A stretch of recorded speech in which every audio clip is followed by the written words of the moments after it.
All right. I just don't want to yell and have it all be loud. All right. So all right. So thanks for coming. I'm going to talk about threat hunting. Everything that's going to kind of build up to a very efficient threat hunting program, whether it's one or a group. And I hope everyone has fun. All right. So first, who am I? Why am I allowed to talk to you about this and actually be right? I mean, I'm just a security guy. I've been doing this for just a little bit. I have actually been a security engineer for about the past 2.5, maybe 3 years. And before that, I was in infrastructure, so I was systems, building that out, and everything before that is history that I don't care to speak of. So, all right. So, what is threat hunting? A lot of people have their ideas. Some are right, some are wrong. I feel that really nobody is wrong when they're talking about threat hunting, as long as you're really proactive in searching for threats in your environment. I would say that is the essence of threat hunting. So as long as you're doing that, then you're doing it.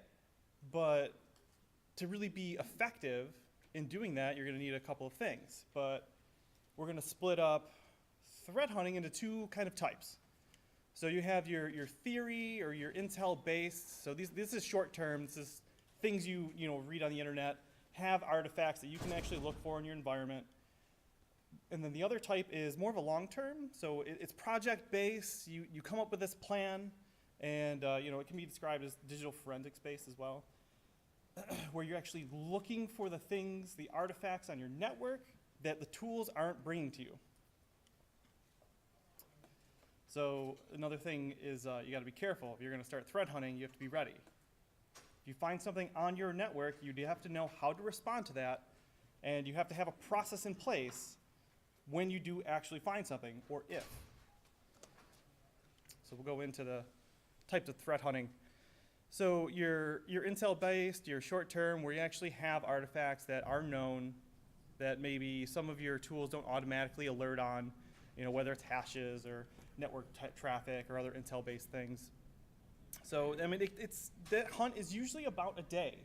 It could be a couple of days, but it's really not further than that. More than that, you're probably going to have a plan.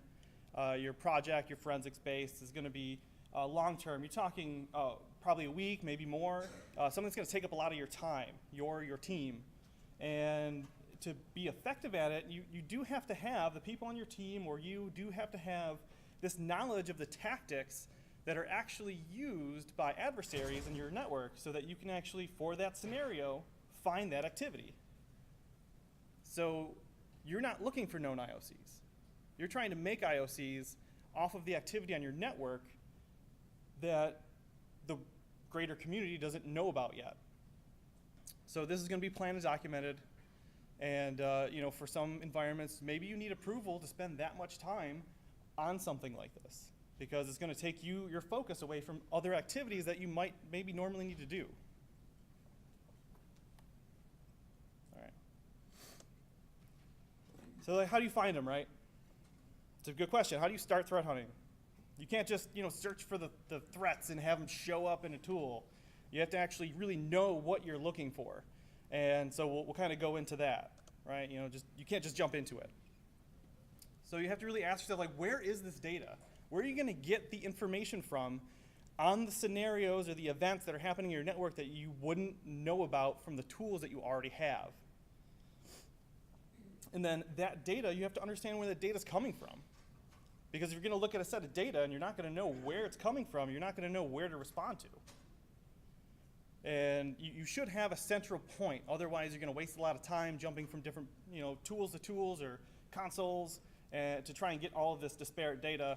You really do want to bring that back to you, so that you only have one console to sit in and spend all your time, rather than spend time logging into 50 different consoles, right? So if you don't really have everything that you need, you have to spend some time and you have to enhance.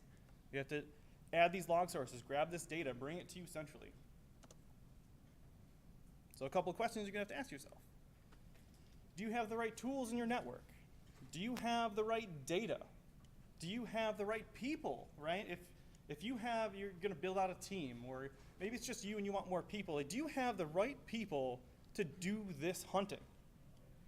And then Sure, maybe you have the right people, but do they have the right training? Do they know how to use the skills that they already have? All right, so you go to the tools.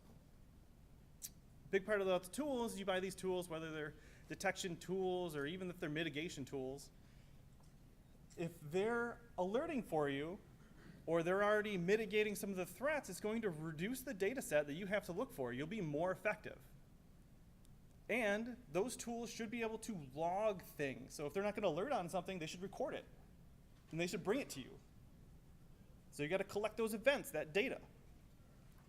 And then it has to be readable, right? You can have these events, and it's just a big garbage dump of data, and you have to sift through it to actually find the good bit of information that's going to tell you about the event.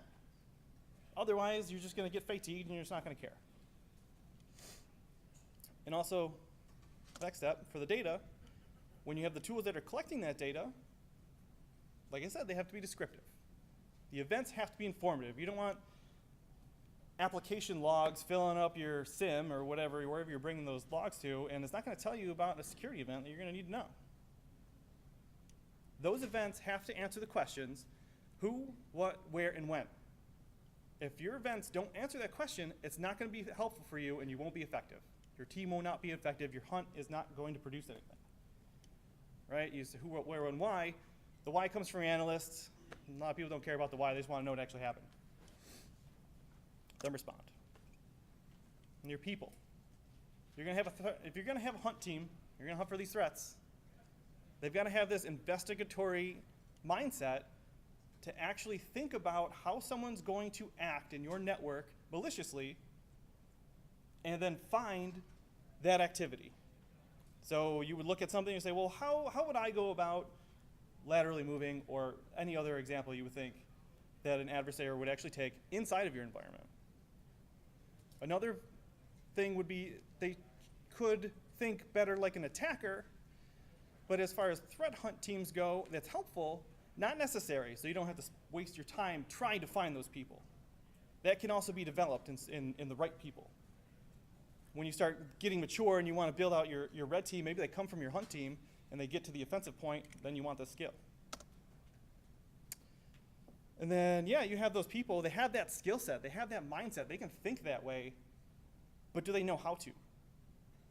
You need to make sure that these people that you have, this talent that you have, is trained in the way to actually think that way and apply it to a search, to a hunt that they're going to be doing in your environment, or that you will be doing in your environment, right? Maybe you have the skill set too. Maybe you need the training. And then it's going to be a detriment that they won't understand the data. You have to make sure that in the training, your people know about your data, how it's structured, and where it's coming from. And they will be very effective in the hunt. You will be effective. So you hear about all this stuff. People, you've got tools, you got data. But right, you can't just go out and you can't just get all the things. You can buy all the blinky boxes, you fill up your data center, your network closet, what have you. You can log everything. You can hire all sorts of people, fill your chairs with warm bodies, but it's not going to matter if it's not refined and the people don't know how to use their skills. So you kind of take a aspect of, we'll say, incremental progression. Kind of a term came up with. It was gamify, and that wasn't good, because it's not really how it's supposed to be done. So I had this thought that you think of it like a video game where you're kind of going through a tutorial, really a tutorial for anything, and it's going to give you an item, an ability, just something for you to use. They don't give you them all at the same time, because then you're not going to really know what to do with all the things. So they give you the one thing, and they kind of teach you how to use it. You have to learn it, you got to know it, you got to love it. You got to use it for a while, figure out how it works for you. When you click the buttons, how does it react? And then you can move on to the next thing, right? You got to tune that item, and you master the item, but you don't have to master an item before you move on to the next one. As long as you know how to use what you have right now, for the most part, you can start gathering some more and really build up what you've got. And then you achieve the next one. You could just, right? You could buy everything. You can just, you just install it and you just have it all, but then, your people are just not gonna know what to do with themselves. They're gonna be a dog flying a plane. They're gonna look at all these dials, they're not gonna know what it says, there's gonna be characters of them. They're gonna spend so much time trying to figure out on the job, not being effective. Or maybe you work for a company who just bought all the things and sat you down in front of a screen and they say go, and you just, to where? So about knowing what you have. So here are a couple of examples, right? On your endpoint that you have in your environment, do you have the antivirus? About logging this data, do you have the antivirus? Are you logging these PowerShell logs or process logs? Your event logs are going to help you to get an idea of the user's time that they spend during the day. You got to make sure, when you go into event log forwarding or you collect these event logs from these endpoints, you don't want to collect all the logs. It's going to just fill up your disk space, and it's going to confuse everybody. You make sure they're pertinent.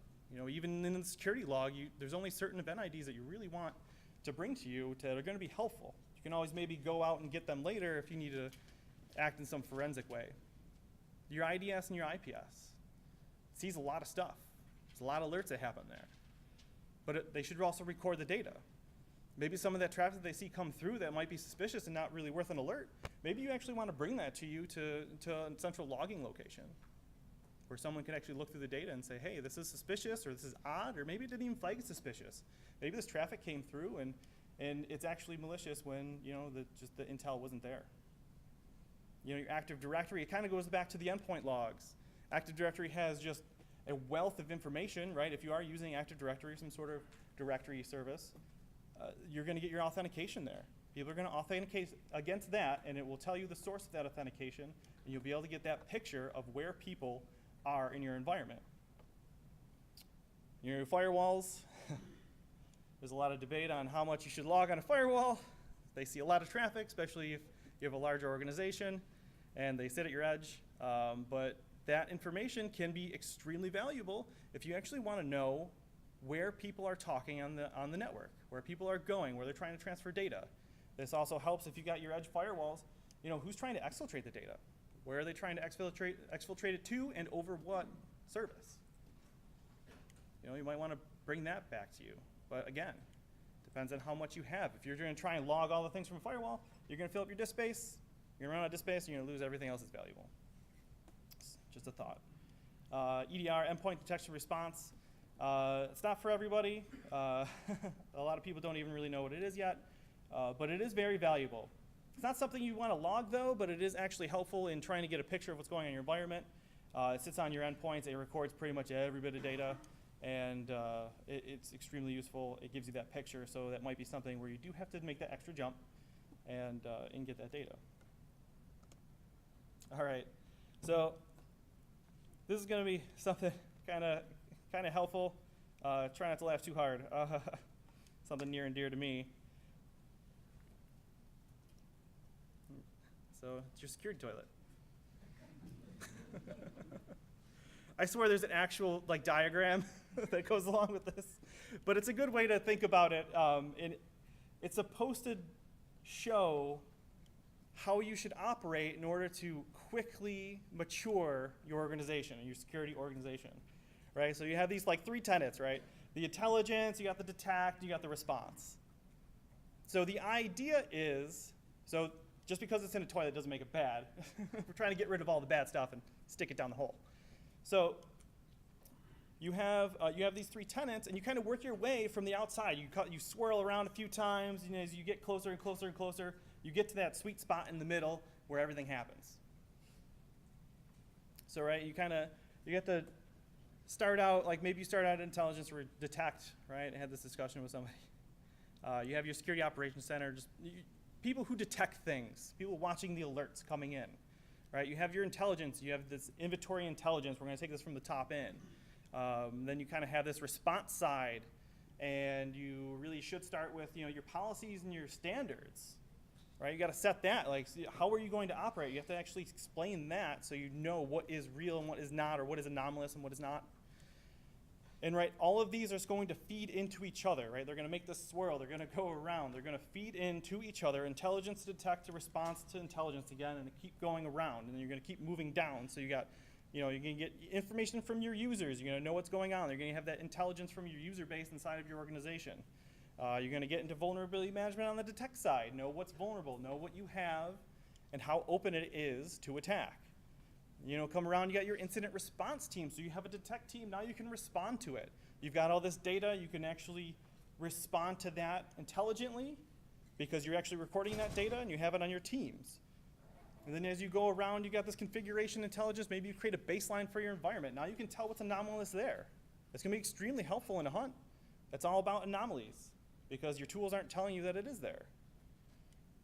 And then you're going to go around. You have your patch configuration management. You got threat intelligence. You're going to bring that in, right? You have to have a certain amount of maturity when you get down to these points, right? Your detect team is going to, you maybe can start building out a red team, an offensive team inside your environment who can constantly test you on the inside, and then feed that back to your responders. How are they going to respond to something that you found in your environment? Your intelligence team, I found this in our environment. What are you going to do about it? And then our detect teams, like, this is there, watch it. And that's the idea.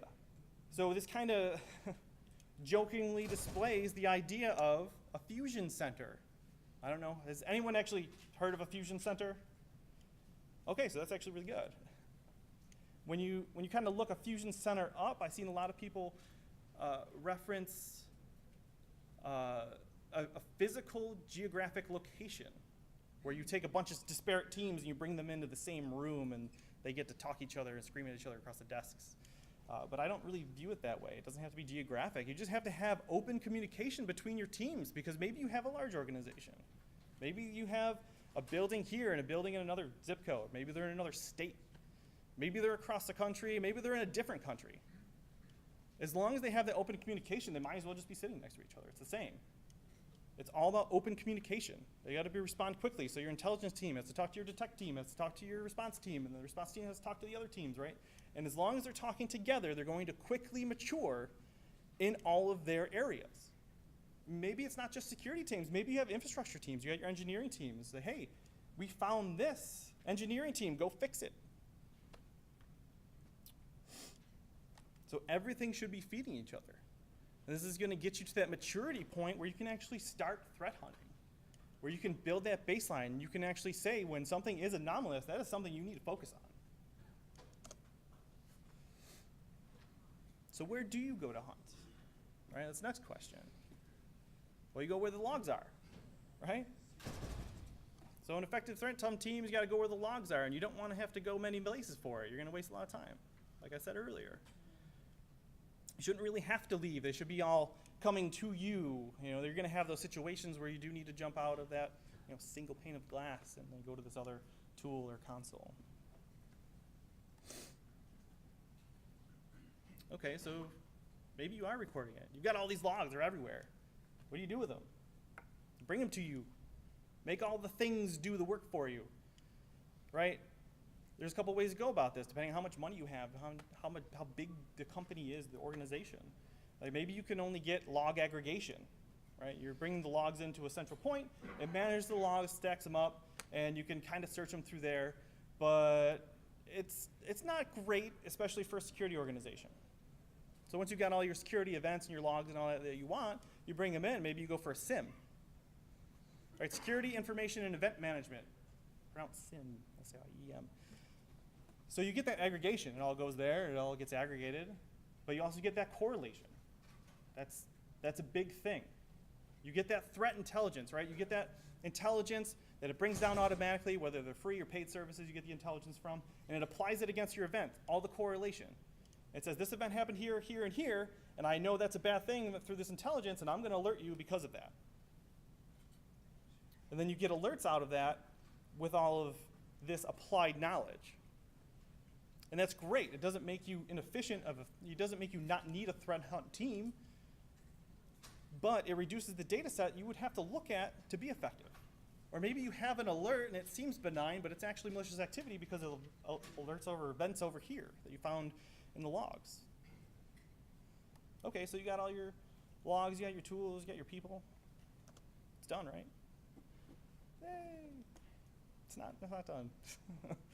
For your threat hunt team to be effective, you gotta have a plan. What's your plan? So when we're talking about the long-term threat hunts that you'll be doing, you're going to need a plan.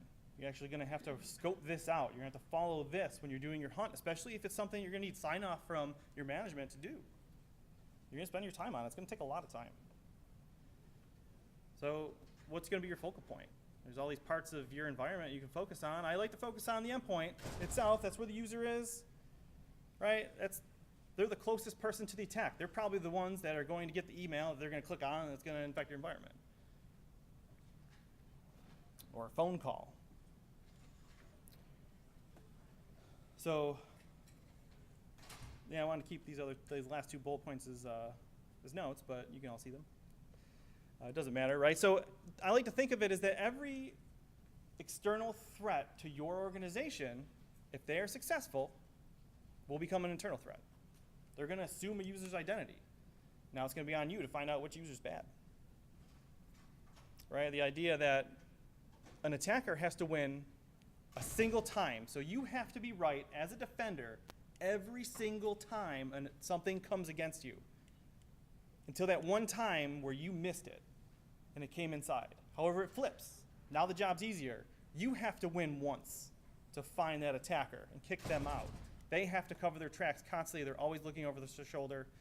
Guaranteed they'll make a mistake. Hopefully you keep them fully out, not just out of the one system that they're in, and then they just pop up on the other box, and then you've got to do this all over again like a little hamster. All right, so I've been talking for a little bit, telling you about all this stuff that you're going to need, right? What does that mean to people who are actually going to be doing this work? Teach me. So we'll kind of go over, kind of as the hunter, what you'll kind of need to be looking for in a network. I'm not going to go too deep, but I'll kind of point you in some of the right direction. Right, so the first step is really create this threat model. How do you think you're going to be attacked? Because you have to have scenarios that you're going to be looking for in your environment, and you have to know what those scenarios are.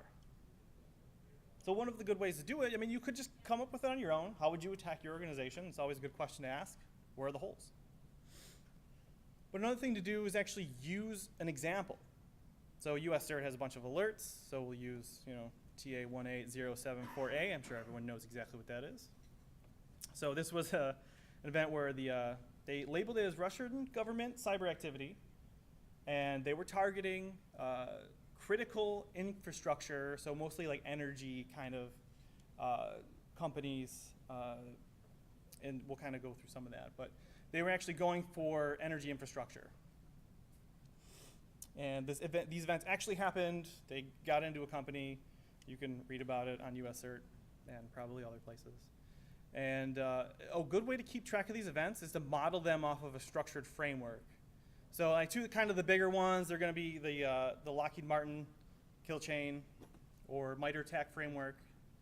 They're both good. They kind of allow you to kind of focus on a single point of the attack and pick that apart and find the events that way instead of looking at it as a whole and trying to, where do I go?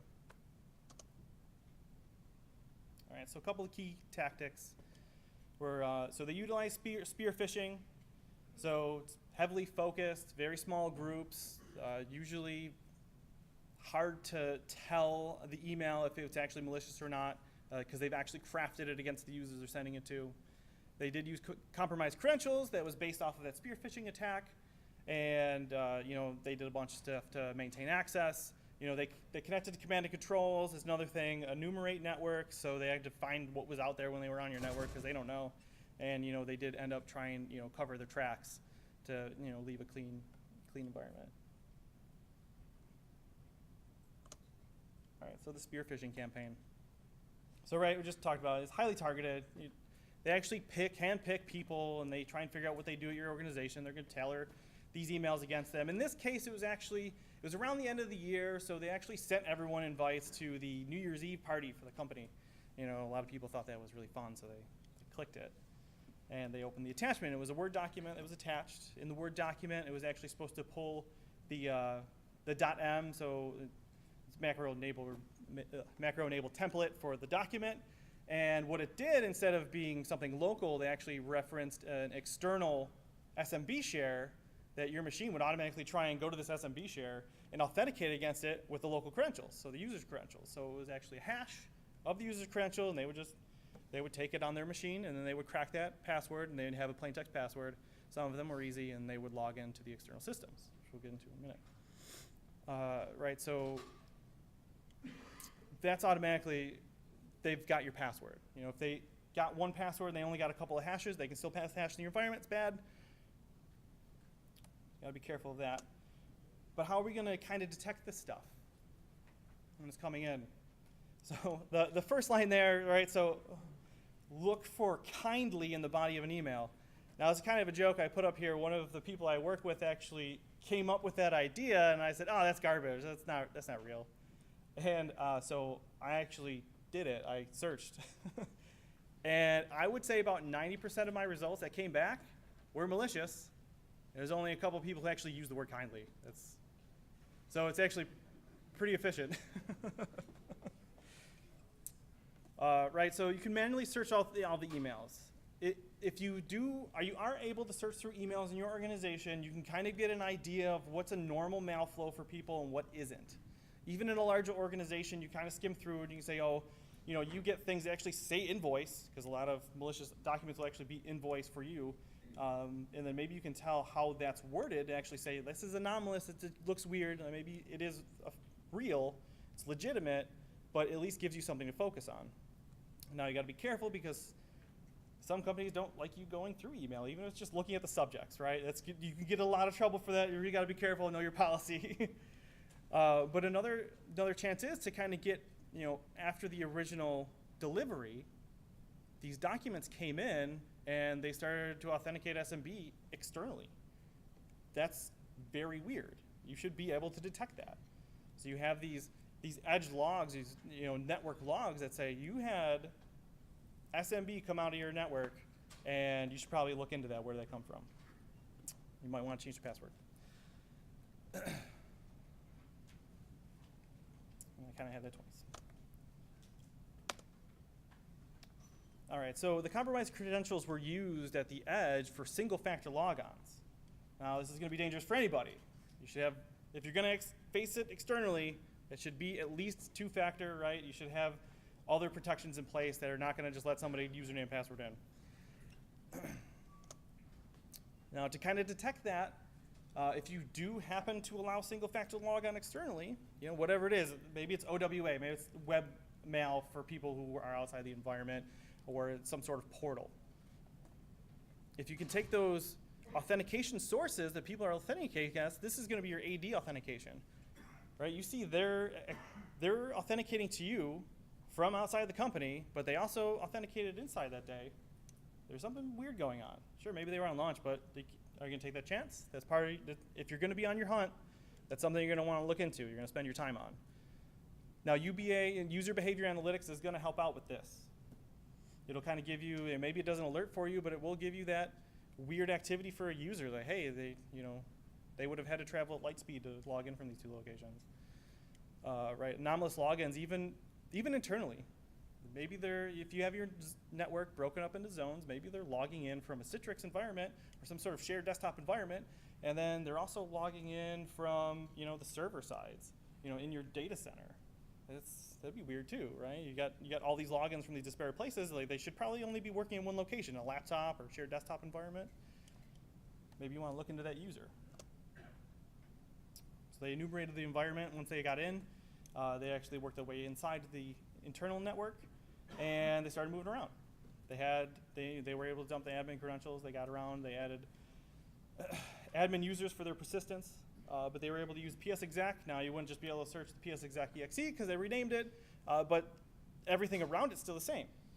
Maybe you see that PSExec service start up on a machine. Maybe you're recording that. And you're going to see those events where PSExec comes in and actually runs a command on a machine.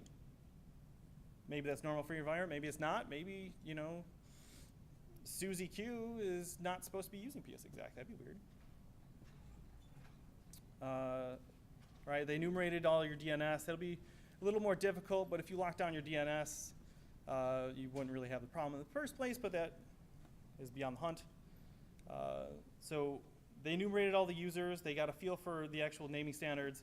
all the machines, they actually took screenshots. So if you were actually recording processes, you would actually be able to see that happen. So if you're actually recording the processes that are running and the command line, that's an extra setting.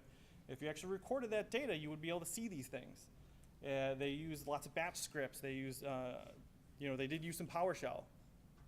If you were logging those, if you were logging PowerShell, you were logging all the command, all the process creates with the command line attached, you'd be able to search for this. Or maybe you had some other tools that are recording that data. Maybe you have something on the endpoint. Maybe it's an antivirus or an EDR that's actually recording that data you can search through. And then out of those batch scripts, you're going to see these commands to add registry entries. They were enabling RDP all over the place. They were installing VNC. They were changing the registry to store the credentials plain text. You should be able. It's incredibly noisy. You should be able to see that. It'll be something you can get in the logs. So that goes into the maintain access. Another part here is there's scripts to add administrators on the machines. It tried to do it in several different languages. So, administrators group in different languages is actually spelled differently for several different languages. So you should see that command fail several times until they hit the language you're using on the machine. So you say, oh, someone tried to add someone to the local administrator group 4 times and failed. That's going to be anomalous. That's definitely something you want to look into. So they disabled the firewall. They should be rather noisy. There's events for that. They enabled RDP. They made some registry entries to do that as well. And they installed web shells on the external facing web servers and even the Exchange servers. And they added VNC. So yeah, so to check that, right, your logs are going to show, if you're doing those security logs, you're going to see that someone tried to make changes to a privileged group, the administrators group, and they either failed or succeeded. And that should definitely be something on your radar, right? Disable the firewall. Maybe you also have something that actually baselines your configuration on your endpoints. That's going to be a tip, right? What's your drift on your configuration? What's your baseline?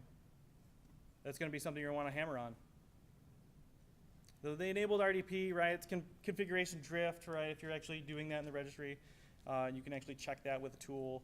And your process logs, that's going to show that change as well. Now the web shells, it's a little more tricky because you'll have to actually read through some of the logs, right? They installed some web shells on the web servers, so if you actually are capturing those web logs, then you should be able to see those connections to those shells, like those files on your web server. And that would be odd. So you can actually probably use entropy on your IIS logs to say, we have 10 million connections to index.html, but then you also had 5 connections to webshell.jsp or whatever the name would be. That's going to be weird. Look into that. Right, so those web connections. And then you probably see that traffic also. Maybe it's on an ob port for your web servers. See that on the network logs as well. VNC, if you don't actually use VNC in your network, it is popular, but if you don't, right, if you prefer another utility, you see those ports running through on your network, that'd be anomalous, maybe pick down that traffic. Right, they went through and covered their tracks. Now they uninstalled all the applications they installed, so they would actually add Python and VNC if it didn't exist and a bunch of other things. So, if maybe you don't log that, maybe there's no way to tell, maybe it is in your base configuration, like you could be able to see that through the drift. They deleted the logs, like even though they deleted logs, it leaves back a log that says you deleted it. And then they cleaned up the users that they created. So, like I said, the application logs, you probably aren't centralizing your application logs, but maybe you think that's valuable, when you see an application installed or installed, or maybe it's in your baseline configuration that you're watching, it's a drift. The deleting the logs, right, you're going to get that as security logs. That's going to be the log that gets deleted, is security. So you don't see any of that. If you're actually constantly logging that centrally, it doesn't matter if they deleted them, you recorded them. They got sent. So they can delete them all day, it won't matter. But you should also see that when someone clears that log, because no one should be clearing that log. And then, they cleaned up users. It's kind of interesting. They actually created a user as the administrator user, but they created a second user that was the cleanup user. So you got this like backup user, and then you've got this cleanup user And that would be a little odd. You see it start performing all these actions on these machines. That should be a clue. However, if they clear the security logs and you're not recording them centrally, or they're not coming to somewhere that you're going to actively be, then you won't see those logs, but you'll see the clear log. All right, so the command and control, right? So they did have communications over the command and control. In this case, right, they didn't go over like a 443. They didn't go over an encrypted HTTPS port or anything like that to make that communication happen. But they did have encrypted communication over port 80, so they did HTTP. And the way that they hit the command and control server was a GET request with a specific user agent string. Now, if you're actually capturing web traffic and you actually have the headers recorded, you can use entropy to say, well, the standard, what have you, Chrome request or Internet Explorer request where the header is very specific, you take all those out, and now you're left with all the things that were odd. Maybe they're PowerShell GET requests, maybe whatever, but I mean, at least that'll pick out something anomalous in your environment, and you'll be able to focus on that. Right? The threat hunting is all about the anomalies, because your tools didn't detect, and you have to go out and find that. All right, so actually, I went through this a lot faster than I imagined. That is the end of what I had. So if anyone does have any questions, I don't know if they're going to come up and ask me, or if we just want to open forum this, then yeah, anyone who wants to go. Does anybody have any questions? Yes. For application install, is the log essentially monitored? How do you, is that a script on each endpoint, or how do you capture those? So there's actually a lot of ways you can take event logs from like a Windows endpoint, right? If you have event logs, to actually record those and send them along. So the way that I've decided to do it was use Windows event log forwarding, which is actually pretty easy to set up once you get around the whole idea of how it works. So those actually would just get sent on maybe like 5-minute intervals, and then those will get recorded. Like you just send them to another server. It doesn't have to be central, but like you can just send them to like a collection server that might be protected, and get those filled up. If you want to script that, you can absolutely get the logs out, and you can either save them to a flat file somewhere or send them along. So you have a lot of choices, but right, if you're just going to leave it to the system, if someone goes on there and clears the log, then they're lost, right? You want to actually pull them out in some way and record them. Yeah, I saw your hand go up. And, yeah, sorry. How do you gauge your data, or like all the logs that you receive? How do you gauge it?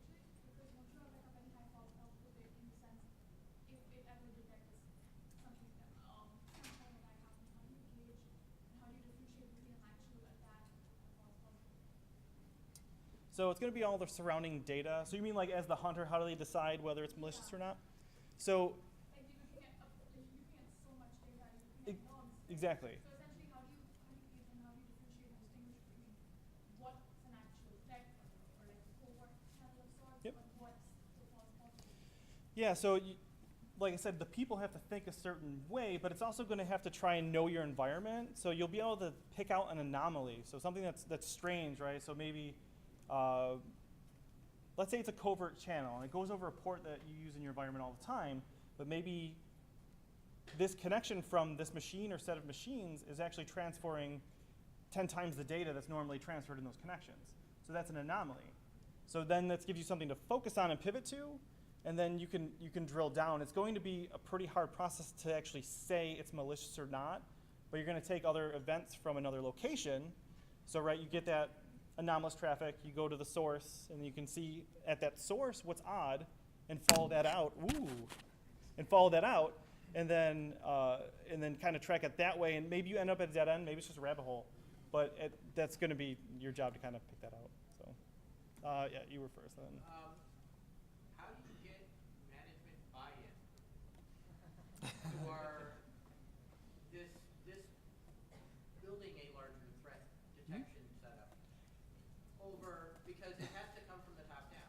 Yes. So management buy-in is always magic, right? So they're going to be adverse to change and spending money. It's going to be a big thing.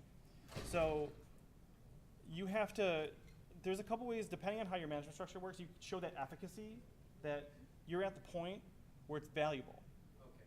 So you say, we've got these great people, we've got this great tool, we can do all of these things automatically, and we have this time that we can spend and help us look for malicious things in our environment.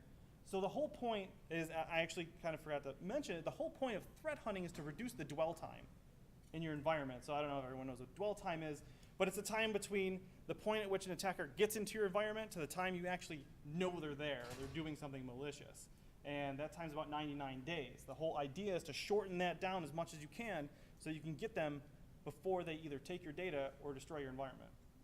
So you got to kind of feel it out with your management, right? So someone at the top's not going to say, we need threat hunting.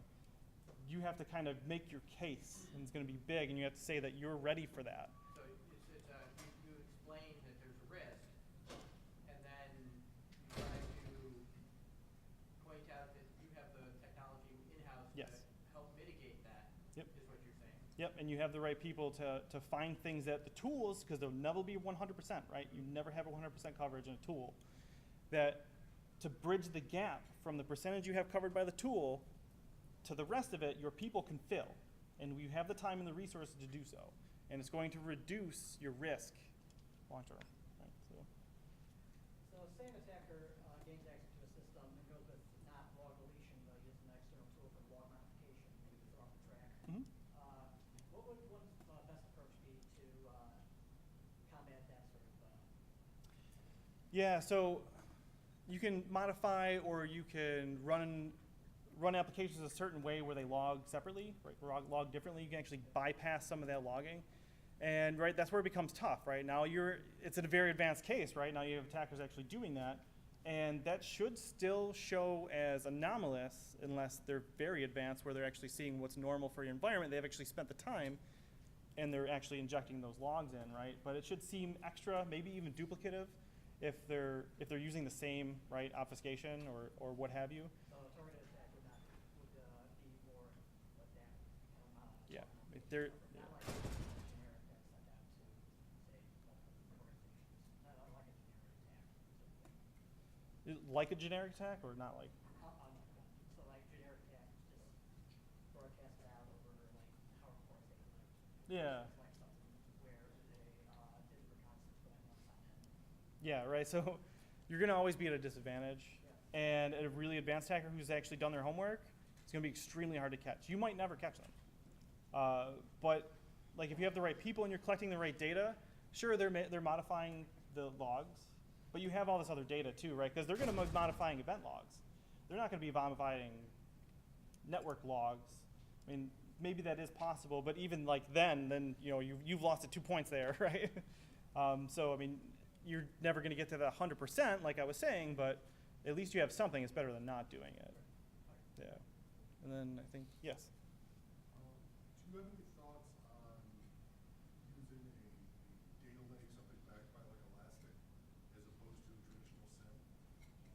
Yeah, so you can do whatever you want. The trouble is when you're doing more of a log aggregation, so you've got whatever log collection you want to do or log transfer, right? As long as you're bringing it to a place where you can search it, that's fine. That's good. You prefer a SIM because other systems are not going to apply intelligence against it, right? Unless you have a service, right? When they say data lake, you know, you can have a service where all your logs go to, and then they'll apply their intelligence to it. I don't know if I'm actually answering your question, but if you actually have a system that's made for that, that correlation is the big part where it's going to do a lot of work for you. But if you're, you know, Elasticsearch or what have you, maybe you got like, your elk stack or whatever they call it now, where it's just grabbing the logs for you and like maybe it graphs it out, because right. So while the graphing's not correlation, it gives you trend. So if you actually have lots of data that you can create like a trend line against, then that actually helps you find an anomaly as well. But it's a lot more manual. And it's really just searching. Yep. Yes. In the case of anomalous user behavior with logins, do you ever feel the need to follow up directly with the end user? And if you do, how do you approach that without triggering a bunch of compromise? Yeah. So I've had conversations with people about when to approach users. Some people are very concerned about, you know, insider threat, or maybe they're concerned of like you've just jumped the gun and now they're like, why are you investigating me? I didn't do anything. I think the best rule of thumb is to gather enough data where you're sure enough where you can actually tell your management, you justify why you approached a user. So, and it also depends on the size of your company. Like maybe it's smaller, or maybe you're tight knit and like you actually know the person from across the way and you say, what are you doing? So you gotta feel it out, right, before you actually start approaching a user. What I would do first is gather all my data around the event in question and get my own picture of what the user did. And then after I've made my determination, ask the user, as long as it was appropriate for the investigation, and say, what were you doing here? And just leave it open-ended for them. And then if their question answers my suspicion, then I'm all set. And if it's malicious, then it's a talk with. But if you think it's malicious, right, you don't want to engage the user immediately. You want to work it up your chain. And you say, like, I think this is happening. What do we do? And then get that. Because then you might have to, maybe you have to switch over to forensics. Maybe it's a legal case, right? So then you have to be careful where you step. Yes, I'll get to you. You ever try to narrow it down and focus? You've got 15,000 people in the corporation. Mm-hmm. Try to narrow it down. Well, maybe we should focus on those people that have elevated privileges. Focus on those executives Yep. that have the power to do things we can't. Yeah. Get the right checks. Focus on those systems that contain the sensitive negative assets that are important. Yep. And it's not that you already know, but at least have your energy first directed there. Yeah, if you have tons of data, you've got people all over the place. You've got 15, 50,000, however many, right? Billion, doesn't matter. You have to pick somewhere to start from. So maybe you're high-risk users, or maybe you're you're focused on the crown jewels out, like your sensitive data that you're trying to protect, and then move out from there and see like who's trying to touch that data, or see these people who have this privileged access, you know, are they doing something odd, right? Because that is a really easy path to compromise your domain. If you use privileged access users, maybe it's your finance department, what have you. But yeah, I mean, it's definitely something like in your plan, you're gonna say, I'm gonna start my investigation centralized around this. Maybe it's a group of people, maybe it's your data, maybe it's just a zone, and then you work out from there. And then, Say if you're a beginner or a student and you kind of want to get into this field, how would you say you will like practice or like try to educate yourself? Because building a home lab, like building an entire scene, kind of feels like overwhelming. yeah, I wouldn't start with just going at a sim, like install an Alien Vault or whatever's free, right? Right. The big thing is to have the data and know it's there, and then a way to search it. So threat hunting, you kind of have a lot of stuff that's required to get up to the point where you're looking for this anomalous activity in your environment. But if you're trying to use it, like maybe you don't have a tool that alerts, maybe you're trying to look for that data. So the experience, getting to this point where you're ready to do that is all about experience, right? If you're trying to get into that, you're gonna try and you want to view events, right? Where do these events come from? Like say you have a Windows machine, just look through your Windows logs. How do they look? What do they tell you? What can you tell? Can you answer the question about what you did? Say you started some programs, you did some commands, or you launched something, or you deleted something, and then how would you go about finding that activity? And then you can kind of apply that to like a hunt, right? You're gonna find, that was weird for me, how do I find that for someone that I don't know? And so you kind of gotta do it and play with it. It takes time. So yeah, generate data and then find it. Actually, I don't want to drop names, but Splunk has this thing called Boss of the SOC.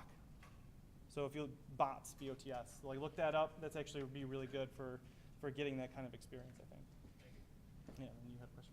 As you spend your time during the day, like threat hunting, looking at artifacts, collecting things, how do you keep track of what you've found and what you've been doing without wasting too much of your time doing it? So that when you do get to the point where you realize that you really found something, you already have a start on a timeline, and you haven't lost track of the things that led you along that path to discover what it is, whatever it is you found. Yeah, so like in the short term, like if you're doing a small one and you're actually just looking for artifacts, then you kind of pick those up. You got to make sure that you're recording those. Or you got to document this whole time. It becomes more important when you're doing a long-term project-based one because you have to prove out your time.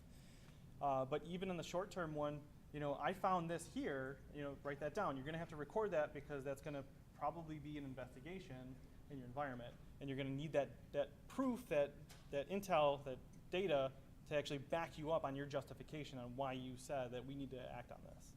Because it's going to end up in a response. So you have to have the data to support that response. And someone else hand raise? No? Quick question. Do you have like a couple of favorite tools like for actually generating logs? Like for example, everyone doesn't like SE Linux because it's really hard to set up, but it works. What's not like your favorite, for example? Yeah. You mean just like for the collection data, or? Yeah, for like any favorite tools just to set this up. Yeah. I mean, I don't want to like really name tools, but like I said, I mean, Splunk is a tool that get all your logs in. For Windows events, I said Windows event log forwarding. So that's all built in. It's all, you don't have to add any extras, no agent, nothing like that. It'll use Windows remote management. So if you have Windows endpoints, that's just all going to push it wherever you tell it. And then to another Windows machine, of course. And then you can pull it off however you want, maybe logarithm or something like that. With the Linux side, you're going to syslog that all somewhere. You want to just get that to a central point. However you want to use the log aggregation, like maybe you do have like you have your elk stack, right? You have all the things, and you can actually push those, and then maybe it gives you that graph. And then there's other solutions that have agents, right? That'll do it for you. So like I said, logarithm is a free option, or I can't remember it, but it's a similar kind of thing. It's a free agent that comes on. Sysmon is another way to do that. That's really big for Windows things. I love Sysmon. It's not really built in, but it's made by Microsoft, and so I don't have a problem installing it. But you got to be careful with the data that it builds up. So I mean, with actually all of that I just mentioned is actually a pretty good way to actually send the logs somewhere where they'll be safe, essentially, on an interval, and then you can just go and pick them up however you want using whatever tool. Yeah, we're good. Okay, so I mean, you can find me in the hall or anything if you have questions.